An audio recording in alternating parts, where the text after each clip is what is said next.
অঞ্চলের রংপুর বিভাগের বন্ধুরা, কোন কোরআনুল কারীমকে আমার আল্লাহ আমার জন্যে, নবীর জন্যে আমাদের জন্য মহা সম্মানের বস্তু বানিয়ে দিলেন।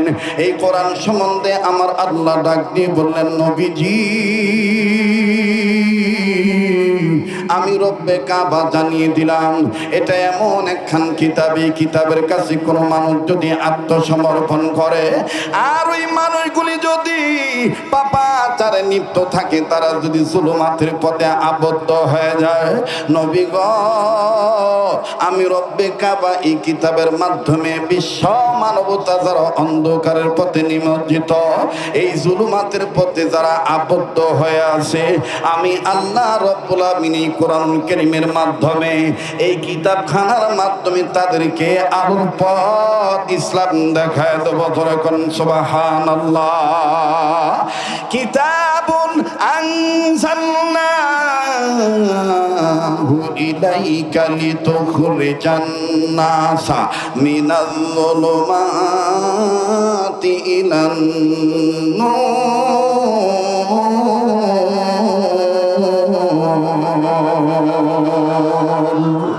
যাহার পরশ পেয়ে পাথর হলো সোনা, সন্দেহ ভুল নাই যার একটি কোনা। ঠিক কিনা বলে? যাহার পরশ পেয়ে পাথর হলো সোনা, সন্দেহ ভুল নেই যার একটি কোনা। এ যে এক বিপ্লব পিছে ফেলে যত সব, এ যে এক বিপ্লব পিছে ফেলে যত সব, এগিয়ে চলে সে অগ্রপানি। সমাধান চাও যদি জীবনে মরণে, ফিরে চাও খুঁজে নাও চোখ রাখো। না ভাই, সবাই কিন্তু বললেন না কোরআনের শিক্ষার পক্ষে। ফিরে যাও খুঁজে নাও, আবার ফিরে যাও খুঁজে নাও। এ বাণী সকলের নয় শুধু মুমিনের। ঠিক কিনা? এটা কি খালি হেফাজত ইসলামের, খালি জামাত ইসলামের, খালি মাদ্রাসা পড়ানেওয়ালাদের জন্য? এ কোরআন বিশ্ব মানবতার জন্য হেদায়েতের পথ। কথা বলেন ঠিক কিনা? এ বাণী সকলের নয় শুধু মুমিনের। বলেন, এ বাণী সকলের নয় শুধু মুমিনের। যারাই চলবে মেনে ফল পাবে কোরআনের, যারাই চলবে মেনে ফল পাবে কোরআনের। ঘরে বলো কিবা রাষ্ট্রে বলো, মুজাহিদের মতন ভূমিকা নিয়ে বলেন, ঘরে বলো কিবা রাষ্ট্রে বলো, আবার ঘরে বলো কিবা রাষ্ট্রে বলো। অশান্তি দূর করে শান্তি আনে, সমাধান চাও যদি জীবনে মরণে, ফিরে যাও খুঁজে নাও চোখ রাখো। সবাই ফিরে যাও খুঁজে নাও, আরেকবার ফিরে যাও খুঁজে নাও। এত চির অম্লান চির মুকুটের ডাক, এ যে মহাবাণী খোদারি কালামে পাক। ঠিক কিনা? গত কয়েকদিন আগেও এক রাজনৈতিক নেতা বলছে কোরআন হলো ভাউতাবাজি। আসলে তোমাদের রাজনীতি ভাউতাবাজি।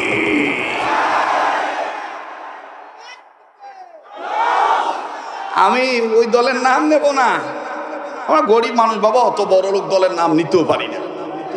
ঠিক কিনা বলেন? কিন্তু যারা কোরআনকে বলবে ভাউতাবাদী, আসলে ওরাই ভাউতাবাদী দলের লোক। আর ভাউতাবাদী, চাপাবাদী, সাদাবাদী, রংবাদী, ধোকাবাদী কিচ্ছুই চলিবে না।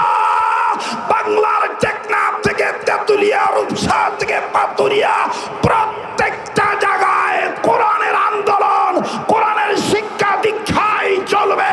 যারা কোরআনকে মানবে না তাদেরকে আমরা মানব না।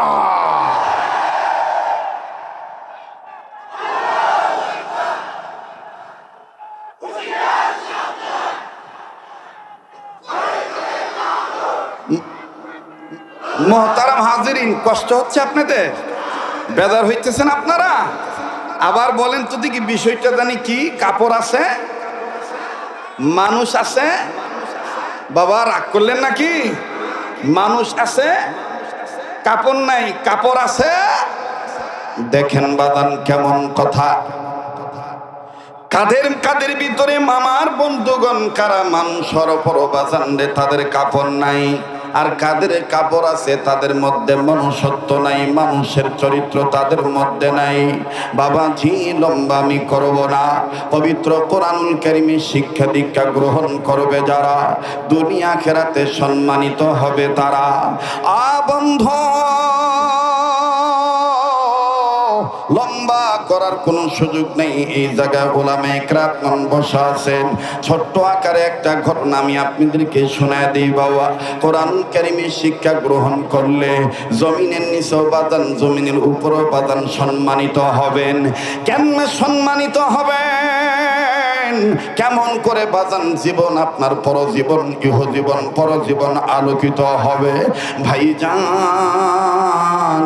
ছোট্ট একটি ঘটনা আমার বন্ধুগণ, আমার বাবাজিরা, বৃদ্ধ মানুষ মারা গেছেন, বাবা মারা গেছেন, আমার বন্ধুগণ আত্মীয় স্বজন আস্থা বাজন শ্রদ্ধা বাজন আপনজন পড়োশী প্রতিবেশী নিকটাত্মীয় সবাই সম্মিলিত ভাবে ওই বৃদ্ধ মানুষের বাবাজি গোসল দেওয়া হয়ে গেল। লাশটাকে গোসল দিয়ে দিল, বাজারে কাফনের কাপড় পেঁচায় দিল, আরো যত কাজ আছে আমার বন্ধুগণ সম্পন্ন হয়ে গেল। অনুরোধ করে বললো বাজান কেউ চলে গেলে চলে যেতে দিবেন, কারো যাওয়া দেখে আমার বন্ধুগণ যাবেন না, যেহেতু নিজের কবরে নিজের জবাব দেওয়া লাগবে। যার যার আখের গোছানোর জন্য সাজানোর জন্য, আল্লাহ রব্বুল আলামিনের সাথে আমাদের মহাব্বত মিলানের জন্য নিজের চিন্তা নিজে করবো ভাইজান। এই বৃদ্ধ লোকটা আমার বন্ধুগণ ইন্তেকাল করেছেন। দুনিয়ার রীতিনীতি নিজাম অনুযায়ী তার জানাজার নামাজ কমপ্লিট হয়ে গেল। আমার বন্ধুগণ লাশটা যখন খাটিয়ার মধ্যে নিয়ে সম্মিলিতভাবে যখন কাঁধে করে নিয়ে যখন কবরের দিক উদ্দেশ্যে রওনা হলো, মাটি দিয়ে দিবে, লাশখানাকে মাটির নিচে রাখবে। আমার বন্ধুগণ আমার বাবাজিরা যখন লাশটা নিয়ে যাচ্ছে, আত্মীয় স্বজন সবাই সম্মিলিতভাবে খাটিয়া নিয়ে যায়, আর জবান দ্বারা তারা পাঠ করে আশহাদু আল্লা ইলাহা ইল্লাল্লাহু ওয়াহদাহু লা শারীকা লাহু ওয়া আশহাদু আন্না মুহাম্মাদান আবদুহু ওয়া রাসূলুহু। এইভাবে যখন বাজান কালেমা শাহাদাত পড়তে পড়তে যায়, বাবাজি এই লাশের উত্তরসূরিগণ, লাশের ওয়ারিসগণ কবরের কাছে যখন নিয়ে গেলেন, এবার যখন আমার বন্ধুগণ লাশটা কবরে নামাবে, বাবা ও বাজান লাশটা নামানোর জন্য লাশ ব্যক্তির আমার বন্ধুগণ মৃত ব্যক্তির আপন ছোট ভাই কবরে নামবে, আর মৃত ব্যক্তির যে ছোট বেটা আছে আমার বন্ধুগণ দুইটা সন্তান ছেলে আর মেয়ে। আমি শুধু অল্প সময় বুঝাইতে চাই, কোরআনের শিক্ষা গ্রহণ করলে আমার বন্ধুগণ, কোরআনকে মহব্বত করলে দেখেন কেমন করে দুনিয়া আখিরাতে সম্মান বেড়ে যায়, আর না করলে তার ভয়াবহ শাস্তির রূপটা কি ভয়াবহ হতে পারে। ভাইয়া আর সন্তানের যখন ছোট দাদা কবরে নামবে, ছেলেটা ডাক দিয়ে বলতেছেন আব্বাকে কবরে নামাবো।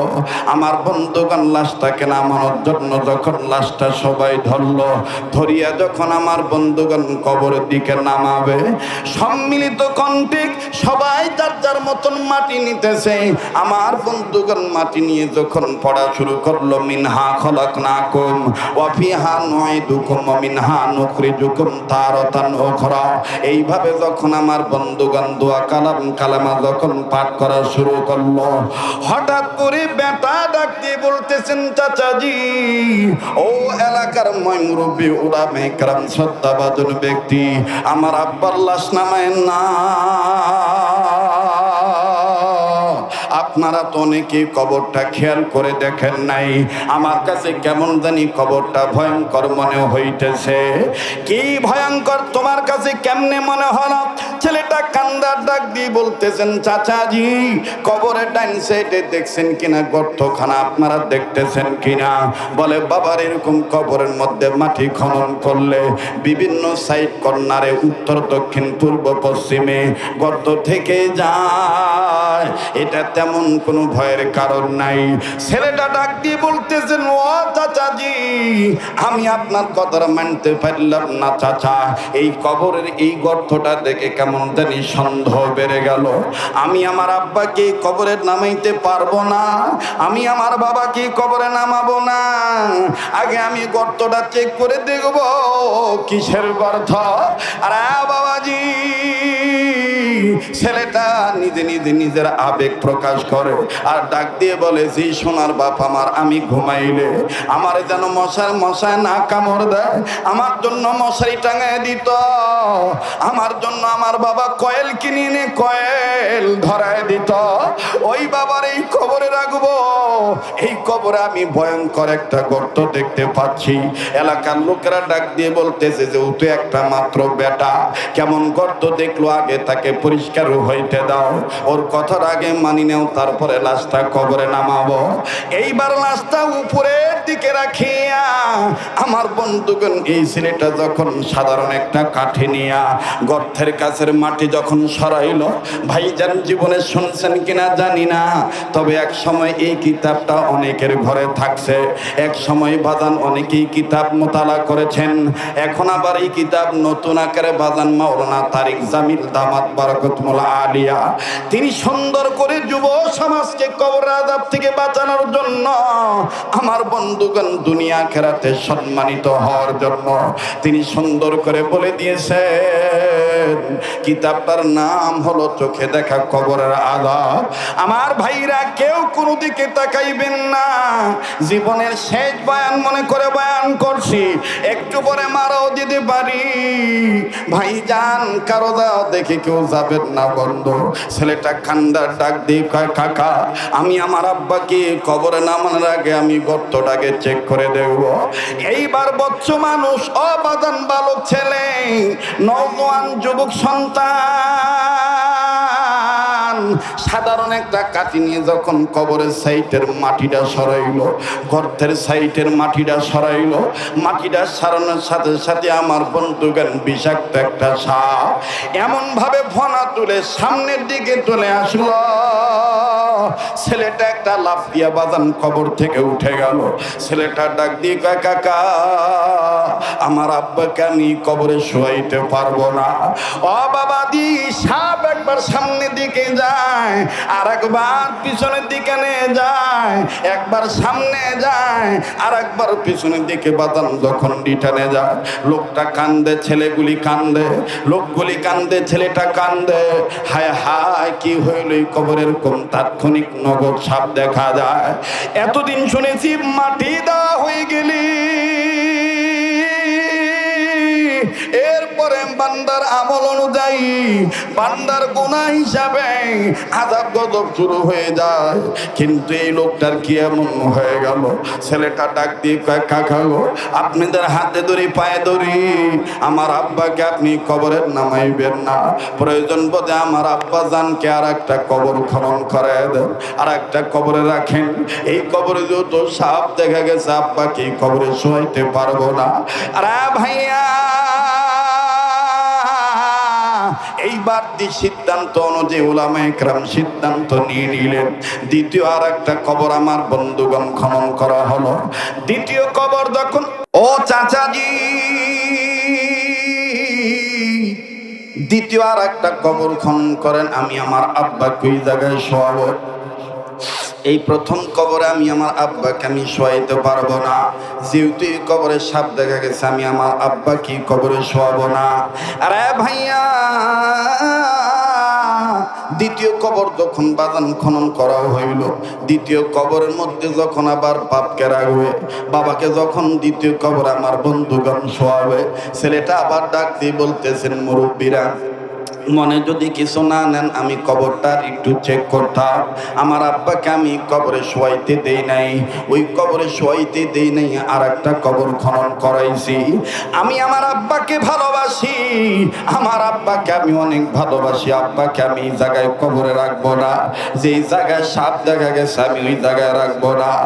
এই জন্য অনুমতি চাই, ওই কবরটা দ্বিতীয় কবর সন্তানটা ডাক দিয়ে বলতেছে, দ্বিতীয় কবরটা আমি চেক করব।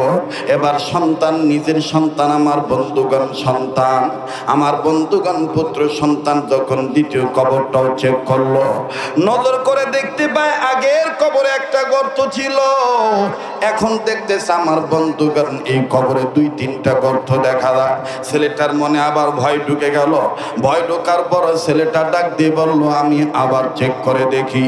এবার আস্তে আস্তে করে কাঠি দিয়ে যখন গর্তগুলোর মুখের মাটি সরাইলো, মাটি সরানোর সাথে সাথে এইবার ছেলে ও বাবা দি উপস্থিত মুসল্লিয়ানে ক্রাম সহ আলেম ওলামা সবাই মিলে দেখতেছে, হায় হায়, আগের কবর থেকে একটা সাপ বের হয়েছিল, এখন দেখা যায় 3টা গর্ত থেকে 6টা সাপ বের হইল।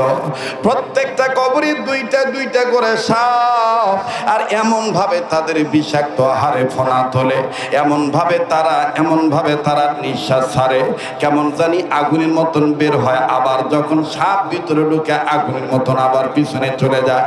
কেরাসিন তেল মুখে নিয়ে আমার বন্ধুগণ আগুনে ফু দিলে যেরকম আগুন সামনের দিকে যায় আবার পিছনের দিকে নেওয়া যায়, এইরকম করে ছেলেটা দেখার পর ছেলেটা কান্দার ডাক দিয়ে বলে, মালিক,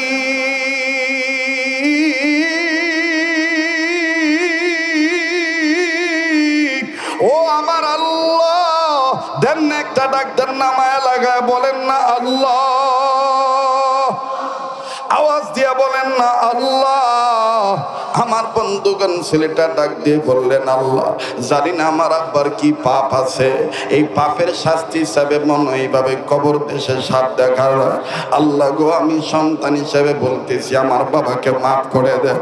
মুসলমান ভাইরা, আমার বন্ধুগণ, ছেলেটা আমার বন্ধুগণ অনেক কান্নাকাটি করতেছে, না কোনো কাজ হচ্ছে না, সাত জায়গায় রয়ে গেল, প্রথম কবরও সাপ, দ্বিতীয় কবরও সাপ। এইবার ছেলেটা তৃতীয়বার আবার রিকোয়েস্ট করে বলতেছে, চাচাজি, হুজুরের পায়ে ধরে বলতেছি আপনারা একটু সিদ্ধান্ত দেন, এই 2 কবরে আমার আব্বাকে শোয়াবো না তৃতীয় আর একটা কবর খনন করে। তৃতীয় আর একটা কবর খনন করালো বাজান, লম্বা কথা সংক্ষেপ করে দিলাম। তৃতীয় কবরটার মধ্যে বাজান একটা নয়, 2টা নয়, প্রথম কবরে একটা গর্ত দেখা গেছে, দ্বিতীয় কবরে 3টা গর্ত, আর তৃতীয় কবরে বাজান দেখা যাইতেছে 5টা গর্ত। এই 5টা গর্তের মধ্যে সাপ আর বিচ্ছুতে ভরা। ছেলেটা ডাক দিয়ে বলে, না না না,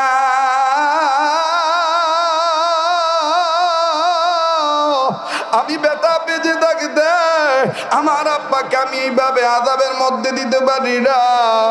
আমার এই বাবা সাপের কামড় খাবে, এই বাবা বিষক্রিয়া আক্রান্ত হবে, এই বাবা বিষাক্ত বিচ্ছুর কামড় খাবে, তা হতে দেব না। প্রয়োজন বোধে আমি মারা যাব, কিন্তু আমার বাবাকে আমি শোয়াবো না এই জায়গায়। আরে বন্ধু, এলাকার মানুষগুলো বিরক্তি ভাব প্রকাশ করে ডাক দিয়ে বলল, তোমার বাবার আযাবের কারণ, তোমার বাবার পাপের কারণে তোমার বাবার আযাব হয়, তাতে আমাদের কি? তোমাদের বাবাকে এখন কবরের মধ্যে রেখে দাও, আর পারবো না তোমার বাবার জন্য দেরি করতে।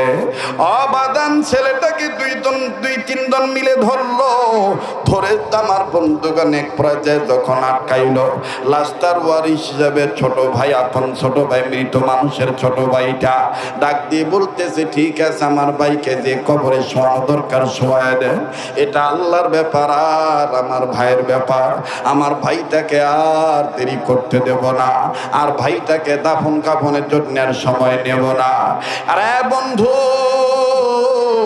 এবার যখন লাশটা কবরে নামাবে, ঠিক এই মুহূর্তে বাজান বহু দূর দূরান্ত থেকে দেখা গেল একজন দরবেশের মতন মানুষ কান্দে একটা কোদাল নিয়া, মাথায় পাগড়ি পরিত অবস্থায়, আমার বন্ধুগণ মুখটা ভরা সুন্দর, গাল ভরা দাড়ি, আমার বন্ধুগণ কান্দে আর ডাক দিয়ে কয়, দাঁড়াও, আগে লাশটা কবরে নামায়ও না। আমার কথা আছে, লাশটার সন্তানকে এই মৃত ব্যক্তি ব্যক্তির বেটাটাকে আমার একটু তার কাছে নিয়ে চলো। ছেলেটা হাত দুইটা ঝাড়া দিয়া ডাক দিয়ে কয়, কাকা আমি এই বাবার সন্তান। বলেন আপনি কি বলবেন? এইবার বাদান দিয়ে বৃদ্ধ লোকটা, বুজুর্গ মানুষ আসিয়াই ছেলেটাকে সবার সামনে এত দূরে একটা চপরাঘাত, এত দূরে একটা আঘাত করলো, এত দূরে থাপ্পড় মারলো। থাপ্পড় মারিয়া ডাক দিয়া কয়, তোর বাবার কবরে সাপের কারণ হলো তুই।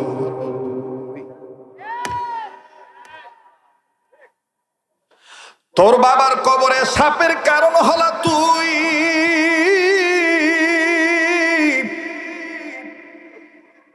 তোর বাবার কবরে আযাবের কারণ হলো তুই। তোর মতন ছেলে থাকতি তোর বাবার কবরে কেন সাপ দেখা দিবে? তুই এখনো সময় আছে, ভালো হয়ে যা। ছেলেটা আমার বন্ধুগণ হতভম্ব হয়ে গেল, চুপ হয়ে গেল। কষ্ট হইতেছে নাকি আপনাদের? হ্যাঁ বাজান রে, খুব খেয়াল করে কথাগুলি শোনা চাই। ছেলেটা ডাক দিয়ে বলতেছেন, কাকা আরো মারেন, যদি আমার কারণে বাপের আযাবের কারণ হয়, আমাকে আরো মারেন, আরো আঘাত করে। এরপরও আমার বাবাকে যেন আল্লাহ মাফ করে দেয়। লোকটি ডাক দিয়ে বলতেছে, বেটা রে, সবার সামনে আমি বলবো না তোর বাবা কি পাপের কারণে তোর বাবা কিভাবে কবরের মধ্যে আযাবের দৃশ্য প্রকাশ্যে দেখা দিয়ে গেছে। বেটা রে, তুই একটু আউলিয়া, তুই একটু ফাঁকে আয়, আমি তোকে বলে দিই বেটা, তুই তওবা করবি। বলে, না না কাকা, না না হুজুর, না না কাকা, না গো আল্লাহর বান্দা, মুরব্বী মানুষ, আগে বলেন আমার কি পাপ? বলে, আমি এটা পরে বলবো, আগে তুমি সাইডে আসো। এবার আমার বন্ধুগণ, এই বুজুর্গ ব্যক্তি কাঁধে হাত দিয়ে বলতেছে, চলো যাই, সামনে যাই। উপস্থিত হাজরানে মজলিসদেরকে সবাইকে দাঁড় করায় রেখে এই বৃদ্ধ মানুষটা বালকটার, যুবকটার কাঁধে হাত দিয়ে একটু দূরে নিয়ে গেল। দূরবর্তী স্থানে নিয়ে যাই আমার বন্ধুগণ সবাই মিলে নজর করে দেখতেছে। বৃদ্ধ মানুষটা বলে, বৃদ্ধ মানুষটা আঙ্গুল উঁচু করে কথা বলে, আর যুবকটা মাটিতে গড়াগড়ি পেরে কান্দে। একবার মাটি থাবড়ায়, আবার মাথায় থাবড়ায়, হায় হায়, এই কারণে আমার বাবার কবরে আযাব। আর রংপুরের যুবক ভাইরা, কোন বাবারে ভুলে গেলি, কোন মায়েরে ভুলে গেলি? ও ভাইয়া, আজ যদি তুমি আমি নেক আমল করি, তোমার আমার নেক আমলের উসিলায় তোমার আমার বাপ মাকে আল্লাহ মাফ করে দিবে। আবার যদি বিপরীত মুখে তুমি আমি গুনার কাজ করি, তোমার আমার গুনার কারণে তোমার আমার মা বাবার কবরে আযাব হবে। আজকে তুমি আমি মা বাপকে ভুলিয়ে গেছি, অথচ আমার বন্ধুগণ, আমার ভাইরা, মনে রাখো, আজ যদি তুমি আমি মা বাবার জন্য কান্দি, কেঁদে কেঁদে যদি দোয়া করি, তোমার আমার মা বাপের জন্য যদি তুমি আমি আজকে কাঁদিয়া কাঁদিয়া দোয়া করি, মোনাজাত করে যাই, তোমার আমার বেটা বেটিরাও তোমার আমার জন্য এক সময় কাঁদিয়া কাঁদিয়া দোয়া করবে, আর আল্লাহর কাছে গুনাহ মাফ চাইবে। আরে বন্ধু, কাজী কেউ যদি চলে যায়, চলে যেতে দিবেন, কারো যাওয়া দেখে কেউ যাবেন না, নিজের চিন্তা নিজে করবেন। জীবনের শেষ বয়ান মনে করে বয়ান করছি বাবা। এই যুবকটা বারবার মাথায় থাবড়ায়, আর বারবার কেমন জানি মাটি থাবড়ায়, নিজে নিজে বাদান হাতের চামড়া গোস্তের মধ্যে কামড় দেয়। এলাকার লোকেরা ডাক দিয়ে কয়, ব্যাপার কি? এই বুড়া লোকটাকে আর এই যুবক কি ভুল করেছে? এইভাবে পুরা লোকটা কথা বলতেছে, আর এই যুবকটা কাঁদতেছে। হঠাৎ করে আমার বন্ধুগণ, যুবকটা মাটিতে গড়াগড়ি পাড়িয়া আস্তে করে উঠিয়া ধুলাবালি ঝাড়ে, আর ডাক দিয়ে কয়, কাকা আপনারা লাশ কবরে নামায়েন না, আমি বাড়িতে যাব আর আসবো। আমি খুঁজে পাইছি আমার কিসের কারণে, আমার কোন গুনার কারণে আমার আব্বাকে এইভাবে আল্লাহ পাক আযাবের মধ্যে গ্রেফতার করবে আমি খুঁজে পেয়েছি। লম্বা করব না ভাইজান, উম্মতের উলামায়ে কেরামগণ এখানে বসা আছেন। বাবা, কেন আপনি মানুষ হইয়া কাপড় পরবেন না? আবার কাপড় পরে কেন আপনি মানুষের চরিত্র ধারণ করবেন না? আরে বন্ধু, আল্লাহ কত দয়ার আল্লাহ! আল্লাহু আকবার, আল্লাহু আকবার। হাটাদারি মাদ্রাসার একজন প্রবীণ বুজুর্গ আলেম ছিলেন, যার নাম হলো মাওলানা মরহুম সমীর উদ্দিন রহমাতুল্লাহি আলাইহি। তিনি তার কিতাবের মধ্যে লিখেছেন, আল্লাহর কোনো বান্দা বান্দি, কোনো সন্তান যদি এলেম থাক আর না থাক, লেখাপড়া জানুক আর না জানুক, আল্লাহর কোনো বান্দা বান্দির সন্তান ছেলে মেয়েরা যদি বাপ মাকে উদ্দেশ্য করে একবার কালেমা তাইয়্যিবা লা ইলাহা ইল্লাল্লাহু মুহাম্মাদুর রাসূলুল্লাহ সাল্লাল্লাহু আলাইহি সাল্লাম, এই কালেমাটা যদি একবার পাঠ করে বিশুদ্ধভাবে, পৃথিবীর যে প্রান্ত থেকে ছেলে মেয়ে বাপ মাকে উদ্দেশ্য করে কালেমা পাঠ করবে, আমার বন্ধুগণ মুফাসসিরিন ইকরামগণ লেখেন, এই কালেমা পাঠের বরকতে বাপ মার কবর আযাব আল্লাহ মাফ করিয়া দিবে। আওয়াজ দিয়া বলেন না সুবহানাল্লাহ। এ ভাইজান, অনুরোধ করব প্লিজ ফিনিশিং না দিয়ে কেউ যাবেন না।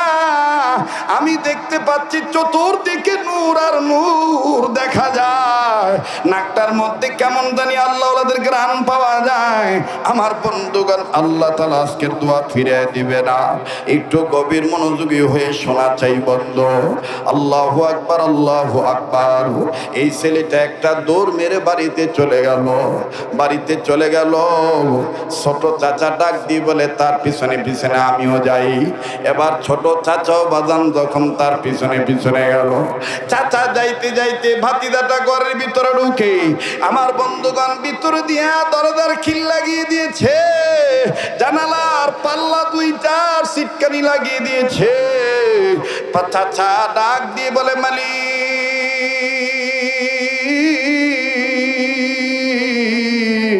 ওগো আল্লাহ, না জানি আমার ভাতিজা বড় আত্মহত্যা করে, নিজের জীবন নিজে দিয়ে দেয়।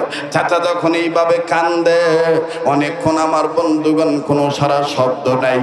এইবার চাচা বাড়িটার চতুর্দিকে ঘোরা শুরু করলো। বাথরুমের কাছে যায় আর নজর করে দেখে, বাথরুমের ভিতর থেকে পানি পড়ার আওয়াজ পাওয়া যায়। পানি ঢাললে যেমন আওয়াজ হয়, পানি ব্যবহার করলে যেমন আওয়াজ হয়, এরকম আওয়াজ পাওয়া যায়। চাচা ডাক দিয়ে বলতেছে, মনে হয় ভাতিজা আমার গোসল সারতেছে। আমার বন্ধুগণ, চাচা খুব খেয়াল করে দেখতেছেন কেমনে ভাতিজারে দেখা যায়। একবার দরজার ফুটার দিকে তাকায়, আর একবার জানালার দিকে তাকায়। উকি ঝুঁকি মেরে নজর করে দেখতে পায় ভাতিজা আগের পোশাক খুলিয়া এইবার ভাতিজা সুন্দর করে বাজান দিয়ে আর এক পোশাক পরলো। এই পোশাকটা পরিয়া ভাতিজা যায় নামাজ বিছায় আর তওবা করে ডাক দিয়ে বলে, আল্লাহ আল্লাহ, আমি বুঝি নাই আমি এই গুনাহ করছি। আল্লাহ আল্লাহ, আমার কারণে আমার বাপটাকে কবরে মাইরো না গো আল্লাহ। আল্লাহ, আমার যেই বাবা আমার জন্য রৌদ্রে বৃষ্টিতে ভিজিয়া রৌদ্রের তাপ সহ্য করে অনেক কষ্ট করে কামাই করেছে, আল্লাহ ভাই গো, আমি জানি না এই দুনিয়ায় কার বাবা নেই। অনেক মানুষের চোখে পানি আসবে না, অনেক মানুষের কান্নাকাটি আসবে না। কেউ আসছে বক্তা দেখার জন্য, কেউ আসছে আমার বন্ধুগণ কণ্ঠের আওয়াজ শোনার জন্য। ও বাজান, এই পাগলের দিকে তাকাইলে তুই ঠকবি না। এই পাগলকে আল্লাহ পাক প্রতি বছর বারবার মক্কা মদিনায় নিয়ে যায়। প্রতি বছরের মধ্যে বেশিরভাগ রমজান মাস, গোটা রমজান আল্লাহ মদিনায় রেখে দেয়। ঈদ করে তারপরে দেশে আসা হয়, যেই হাতটা দিয়ে বারবার কাবা দূরি বন্ধ, এই হাতটা তুলি আপনাদেরকে নিয়ে দোয়া করব। দেখেন তো দেখি দিলটা নরম হয় কিনা, এক ফোঁটা চোখের পানি আপনি ফালাইতে পারেন কিনা। কান্না না আসলো কান্নার ভান ধরবে। অবাদান আমি আপনি যদি আজ মা বাবার জন্য কান্দি, আমার আপনার ছেলে মেয়েও আপনার জন্য কাঁদবে। আমি আপনি যদি আজ মা বাবার জন্য দোয়া করে যাই, আমার আপনার ছেলে মেয়েও আপনার জন্য দোয়া করে যাবে। প্লিজ বাজান গভীর মনোযোগী হয়ে শোনা চাই। যুবক তুমি কোন মাকে ভুলে গেলা, যুবক তুমি কোন বাবাকে ভুলে গেলা। দাঁত থাকতে দাঁতের মর্ম বোঝা যায় না, দাঁত থাকতে দাঁতের মর্ম বোঝা যায় না। ঠিক বাপ মা যাদের বেঁচে আছে তারা আজকে বুঝতেছ না বাপ মা কত বড় নিয়ামত। এই বাপ মা যেদিন মারা যাবি ওই দিন বুঝবা কত বড় নিয়ামত হারাইলা। রংপুরের যুবক ভাইরা ও সম্মানিত সুধী সমাজ, আপনার আমার কণ্ঠ থেকে একাধিকবার হয়তো এই বয়ানখানা কোথাও শুনেছে। আমি প্রায় বয়ানে বলি বাজান, দুনিয়ায় যাদের বাপ মা নাই তারাই জানে তাদের কত বড় নিয়ামত নাই। আমার মাদ্রাসার নিজ প্রতিষ্ঠানের ঘটনাটা অনেক জায়গায় বলিয়া থাকি। আসরে নামাজ পড়ার পর নিজ মাদ্রাসার বারান্দায় দাঁড়াইয়া ছাত্র ভাইদের খেলা দেখতেছি, বড্ড ভালো লাগতেছিল। হঠাৎ করে বাজান নজর করে দেখতে পাইলাম রাস্তায় একজন পিতা অভিভাবক হইয়া হাতে কয়েকটা ব্যাগ নিয়ে দাঁড়ায় আছে। ব্যাগের ভিতরে চানাচুরও দেখা যায়, বিস্কিটের প্যাকেটও দেখা যায়, নানান ধরনের ফল ফলাদির প্যাকেট দেখা যায়। আমার ভাইরা হাতে প্যাকেট নিয়ে ভিতরের দিকে নজর করে উকি ঝুঁকে মারে, বেটারে তালাশ করে, কিন্তু কোন বেটার বাপেটা আমার জানা নাই। ভিন্ন দিক দিয়ে বাজান যখন আবার ছাত্রদের দিকে তাকাই, 5-7 জন ছাত্রের মধ্যে হইতে একটা ছাত্র খেলা বাদ দিয়া নিজের জামা কাপড় গুছায়, পরনে পায়জামা আর গায়ে গেঞ্জিটা ঘামের পানিতে ভিজিয়া গেছে। এই ঘামের পানিতে ভিজিয়া যাওয়ার কারণে আমার বন্ধুগণ শরীরটা আরো কালো হয়ে গেছে। বিভিন্ন জায়গায় ধুলাবালি লাগানো। বাবাজি ঘামের পানি যুক্ত ভিজা গেঞ্জি নিয়া নিজের গায়ের ধুলাবালি মুছে আর ঘাম মুছে, আর ছাত্র ভাইদেরকে ডাক দিয়ে বলে, ভাইয়া আমি আর আজকে খেলবো না, ওই যে আমার আব্বু আছে আমি আমার আব্বুর কাছে যাই। বড্ড ভালো লাগলো ছেলেটার কথা শোনার পরে। দেখতেছি তাকায় আছি, দেখি কেমনে যায় ছেলেটা। আমার বন্ধুগণ ঘামের পানি যুক্ত বিদা গেঞ্জি নিয়া বাবার পানে যখন দর মারল, ওই সময় একটাই প্রথাশীল হয়ে গেল। অনেক সময় বাবা আমার কর্মের জায়গা থেকে ঘামযুক্ত পোশাক নিয়ে যখন কোলে নেওয়ার জন্য ডাক দিছিল, অনেক সময় আমরা বলেছি, আব্বু তুমি নোংরা, তোমার গায়ের কাপড়ে ঘামের পানি লেগে আছে, তোমার গায়ে গন্ধ, তোমার কোলে যাব না। কিন্তু বাজান ওই দিন নজর করে দেখতে পাইলাম এই বাবা যখন হাতটা বাড়াইলো, এই ছেলেটা যখন আব্বু করে ডাক দিল, আব্বু বলে যখন ডাক দেয়, ও বাজানি বাবা হাতের ব্যাগ নিচে থুইয়া 2 হাত সামনে দিকে বাড়ায় ডাক দিয়ে কয়, আয় সোনার বেটা আমার কোলে আয়। ছেলেটা কাছে দিয়ে সালাম দিল, মুসাফা করলেন। এরপরে বাবা টান দিয়া বুকে নিল, ছেলেটার কপালে একটা চুমু দিল। ছেলেটাও আব্বু আব্বু বলে ডাক দেয়, আর কান্না ভাব নিয়ে কয়, আব্বা বাড়িতে আম্মু কেমন আছে, বাড়িতে আম্মু কেমন আছে, ভাই বোন কেমন আছে। বাপ বেটার আদরের দৃশ্য খুব ভালোই লাগতেছিল, কিন্তু বাজান আর একটা করুণ চিত্র আমার নজরে ধরা পড়ল। যেই বারান্দায় দাঁড়াইয়া বাপের আদরের দৃশ্য দেখতেছিলাম, ওই একই বারান্দায় আমার থেকে একটু দূরে 11-12 বছরের একটা ছেলে তলবেলে আমার জানা ছিল না এই যে ছেলের বাবা নাই, এই ছেলেটা ওই বাবার আদর দেখে, বাপ বেটার আদর দেখে। ওই ছাত্র ভাইয়ের মুখ থেকে আব্বু ডাক যখন শোনে, এই বারান্দায় জারানো তিন ছেলেটা ওই বাপের আদর চুমা খাওয়ার দৃশ্য দেখে ছেলেটার আব্বু ডাক শুনতে পাইয়া এই এতিম ছেলেটা নিজে নিজে কান্দা ডাক দিয়ে কয়, আমারও আব্বু ছিল, আমার আব্বু আর মনে হয় আসবে না।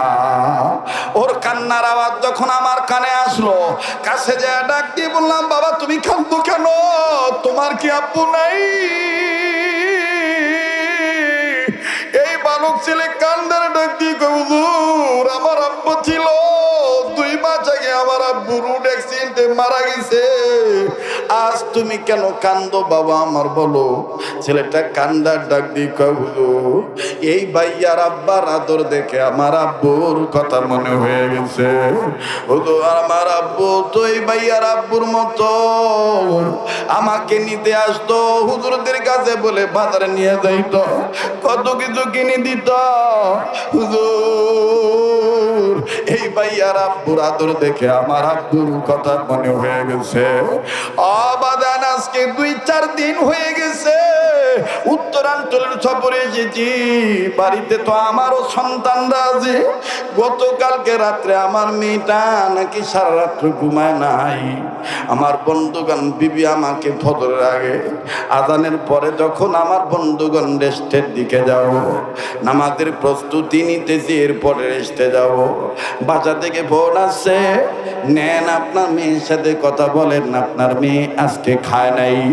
বাবা কেন এত দূরে প্রোগ্রাম রাখে? বাবা সারা আমি খাবো না। মেয়েটাকে ডাক দিয়ে বললাম, আম্মু কালকে দিন আর রাত্রটা ধৈর্য ধরো, পরশু দিন আমার দেখা পাইবা। বলে তাইলে ওয়াদা দাও, পরশু দিন তুমি আমাকে আইসা আমি ঘুমাইলে আমার কপালে একটা চুমু দিয়ে আমাকে ডেকে তুলবা। আমি সাময়িক সান্ত্বনা দেওয়ার জন্য বললাম ঠিক আছে। মোবাইলটা কেটে দেওয়ার পর নিজে নিজে মোবাইল হাতে নিয়ে বললাম, আল্লাহ এই ছেলে মেয়ের মায়া এগুলো সব ধোঁকা। এই যে বেটিকে বললাম আমি আসবো তোমার চুমু দিয়ে তুলবো, এমনও তো হইতে পারে আমি আর জীবিত ফেরত নাও যাইতে পারি, আমার লাশ বাড়িতে যাইতে পারে। আল্লাহ গো এই দুনিয়ার সবই তো ধোঁকা। কাজী বাজার অনুরোধ করে বলবো, কণ্ঠের পাগল হইও না, আমলের পাগল হও। মনে রাখো তোমার কাপড় ঠিক থাকবে, তোমার মনুষ্যত্ব ঠিক থাকবে। ও একটা কথা মেনে নিলে আল্লাহ পাক বলেন, লিয়াবলুয়াকুম আইয়ুকুম আহসানু আমালা। যার আমল যত বেশি সুন্দর হবে, তার ওই সুন্দর আমলের দ্বারা আল্লাহ পাক দুনিয়ার জমিনের উপরও তার সবকিছু ঠিক রাখবে। মরার পরও আল্লাহ এইভাবেই তাকে ইজ্জতওয়ালা বানায় দিবে। আওয়াজ দিয়া বলেন না সুবহানাল্লাহ, আর একবার বলেন না সুবহানাল্লাহ। কাজী বাদান আমি ওয়াদা চাই, মুসাফির মানুষ যেই হাতটা দিয়া বারবার কাবা ধরি, এই হাতটা তুলি আপনাদেরকে নিয়ে দোয়া করব। আর 5-10 মিনিট পরে আমি আপনাদেরকে নিয়ে দোয়া করব। আপনারা কি আমার সাথে একসাথে মা বাবার দরদি সন্তান হইয়া দোয়া করে যাইতে রাজি আছেন তো ইনশাআল্লাহ? কারা কারা শেষ পর্যন্ত থাকতে রাজি আছেন একটু হাত তুলে দেখান তো দেখি, একটু জোরে তাকবীর লাগান, বলেন না আল্লাহু আকবার। আবার বলেন না আল্লাহু আকবার। আর একবার বলেন আল্লাহু আকবার। হাত নামান। আমার দিল বলে আপনারা আদর্শ বাপমার সন্তান, আপনাদের বাবা মা আপনাদেরকে গর্বে নিয়া, আপনাদের মা আপনাদেরকে গর্বে নিয়া কোরআন তেলাওয়াত করেছিল, নবীর দুরূদ পড়েছিল, আমল সুন্দর করেছিল, যার কারণে আপনারা সুন্দর পরিবেশে সুন্দরভাবে বসে আছেন। প্লিজ বাজান কেউ কোনো ধরনের নড়াচড়া করবেন না। এবার ছেলেটা চাচা ডাক দিয়ে বলে, আমি যখন ঘরে কবরের দিকে নজর দিলাম। আমার ভাতিজাটা যায় নামাজ বিছাইলো, যায় নামাজ বিছানোর আগে কেমনে কেমনে জানি কান্নাকাটি করলো, কি জানি বলল, আল্লাহর কাছে কান্নাকাটি করিয়া তাই সে আবার নামাজে দাঁড়াইলো। নামাজ পড়ার পরে যখন সালাম ফিরাইলো, সালাম শেষ করে নামাজ আনতে এরপরে যখন দোয়া করলো, এত লম্বা দোয়া করতে স্যার খালি বারবার একটাই কথা বলে, আল্লাহ আমি আর এই কাজ করবো না। আল্লাহ আল্লাহ ওই মুরব্বী বলেছে তুমি যদি আমারে মাফ করে দাও তাইলে নাকি আমার বাবার কবরে প্রত্যেকটা গর্তের মধ্যে নতুন করে ফুলের গাছের মতন চারা জন্মাবে। আল্লাহ গো আমারে মাফ করে দাও, আল্লাহুম্মা গফিরলি আস্তাগফিরুল্লাহ রব্বি গফিরলি।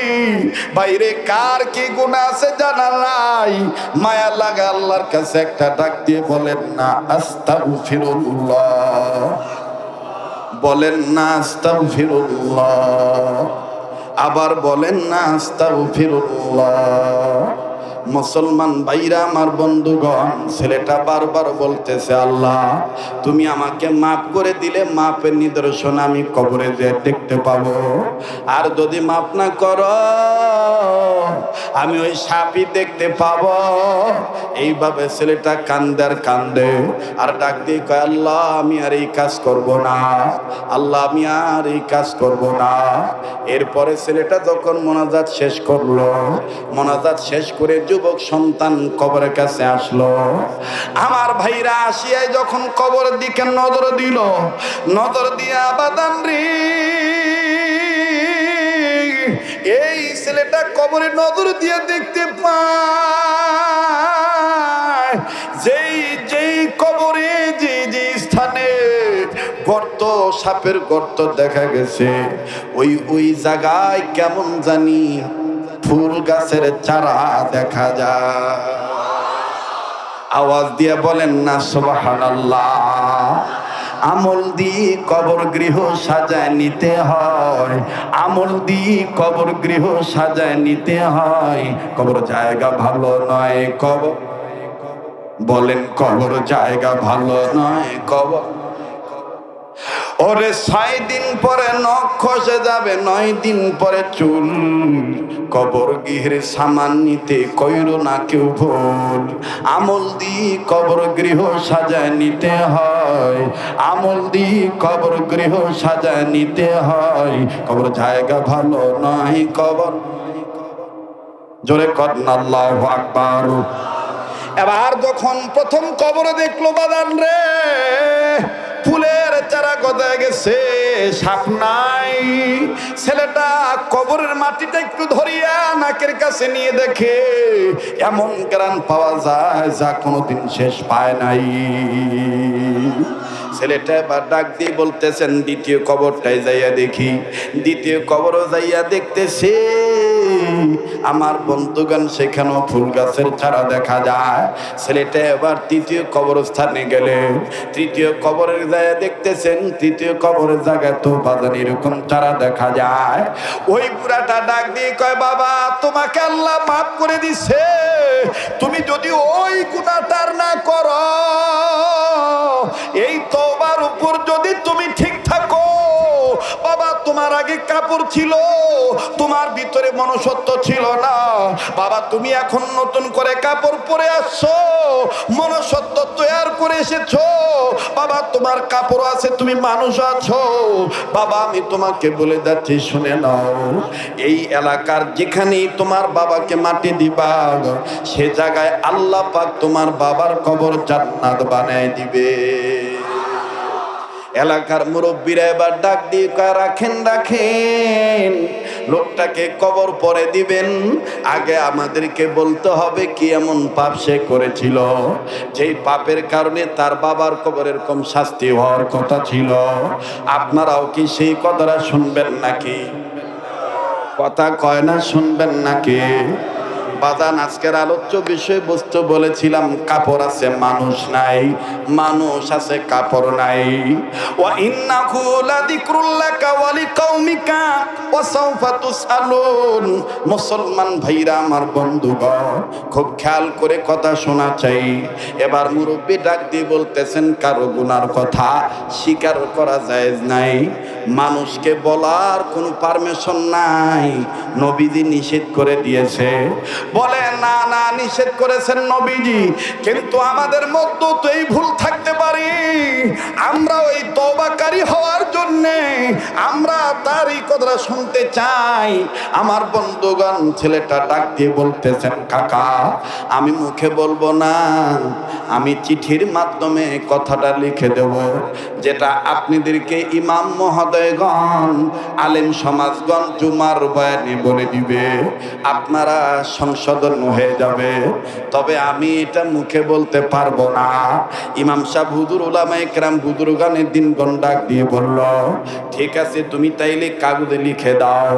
বাদান ঘটনাটা আরো বিস্তারিত যদি আপনার জানতে মন চায়, কিতাবটার নাম বলে দিলাম চোখে দেখা কবরের আযাব। এর আগে আর একটা কিতাব ছিল, সেই কিতাবটা আল্লামা মরহুম মাওলানা দেলোয়ার হোসেন সাইদি রহমতুল্লাহ আলাইহি সহ দেশের শীর্ষস্থানীয় বুজুর্গানের দিনগণ মুফাসসিরিন কিরামগণ ওয়াইজগণ ওনারা এই কিতাবটার দাওয়াত প্রত্যেকেই দিতেন। কবরের আযাব, হাসরের দিনের পুরস্কার। বাজান এই কিতাবগুলো আপনারা স্টাডি করে দেখবেন। আল্লামা তারিক জামিল দামাত বারাকাতুল আলিয়া চোখে দেখা কবরের আযাব।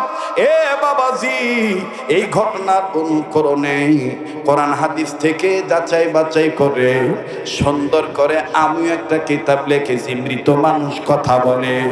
মৃত মানুষ কেমন করে কথা বলে, কোরআন সুন্নাহ মিশ্রিত বাজার ঘটনাগুলো এখানে দেওয়া আছে। যেই ঘটনার দ্বারা জীবন পরিবর্তন হয়ে যাবে, আর কার বয়ানের দ্বারা কে কখন হেদায়েত প্রাপ্ত হবে, কে কখন আল্লাহওয়ালা হবে, আমার বন্ধুগণ এটা একমাত্র জানে আল্লাহ। জোরে বলেন কে, আবার বলেন কে। এবার ছেলেটা ডাক দিয়ে কয় কাকা আপনি বলেন আব্বাকে কোন জায়গায় মাটি দেব, 3 নাম্বার কবরে মাটি দেব না 1 নাম্বার কবরে মাটি দেব? মুরব্বী ডাক দিয়ে বলে যেখানে কবর দিবা সেখানে তোমার বাবা মাপ পেয়ে যাবে, সেখানে তোমার বাবার কবরটা জান্নাত হয়ে যাবে। আওয়াজ দিয়া বলেন না সুবহানাল্লাহ। এজন্য আমার আল্লাহ সূরাতুত তাহরিমের 6 নম্বর আয়াতের মাধ্যমে ঈমানদারদেরকে আদর করে ডাক দিয়ে বলে দিয়েছেন ইয়া আইয়ুহাল্লাযীনা আমানু কু আনফুসাকুম ওয়া আহলিকুম নারা। ঈমানদার বান্দা বান্দিগণ তোমরা নিজেরা জাহান্নামের আগুন থেকে বাঁচাও, নিজেদের অধীনস্থে যারা আছে তাদেরকেও জাহান্নামের আগুন থেকে বাঁচাও। আমার বন্ধুগণ, হাকিমুল উম্মত মুজাদ্দিদুল মিল্লাত মাওলানা আশরাফ আলী থানভী রাহমাতুল্লাহ আলাইহি সহ দুনিয়ার সমস্ত উলামায়ে কেরামগণ একমত হয়ে লিখেছে উম্মতে মুহাম্মাদীদের জাহান্নামের আযাব থেকে বাঁচার পথ একটাই, সেই পথ হইল আলেম হওয়া, আলেমের ছাত্র হওয়া, আলেমের কথা শোনা, আলেমদেরকে মহব্বত করা, এক কথায় আলেমদের সাথে সম্পর্ক করা। কেননা আলেমরাই কোরআন হাদিস বোঝে, কথা কোন ঠিক কিনা? আরো জোরে বলেন ঠিক না বেঠিক? আমার বন্ধুগণ, আমার ভাইরা, প্লিজ কোনো উঠাউটি নাই, 2-4 মিনিটের মধ্যে মোনাজাত করে দেব। আবার একটু ওয়াদা নিতে চাই, বাপমার দরদি সন্তান হয়ে আমার সাথে একসাথে দোয়া করে যাবেন। কারা কারা তৈরি আছেন একটু হাত তুলে দেখা। আমার দিলটা আজকে সাক্ষী দিতেছে, আজকের দোয়া আল্লাহ ফিরে দিবে না।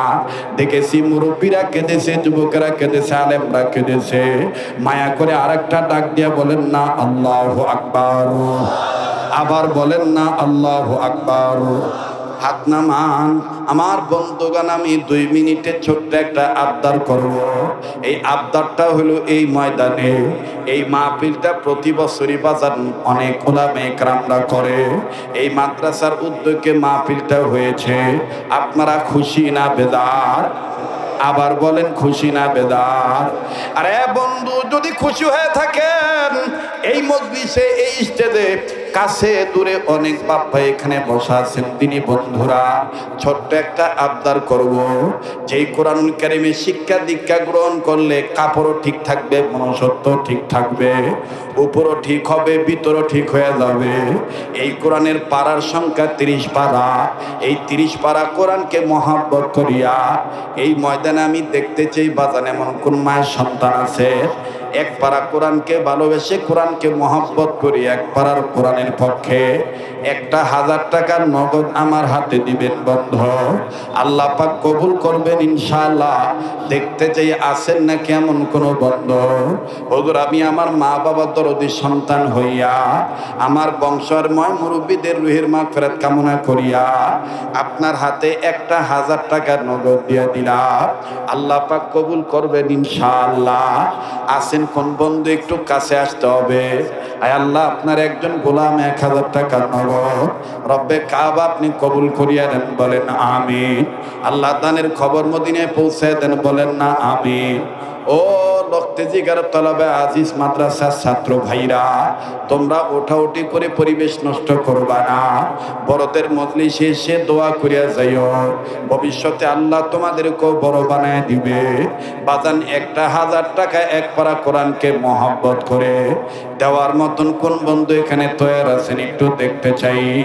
মার দরদি, বাবার দরদি হইয়া এক পারা কোরআনকে ভালোবেসে 10 জনের সহযোগিতা পাইয়া আমি একটু মিলাইতে চাই 30 পারা কোরআনের মহব্বত।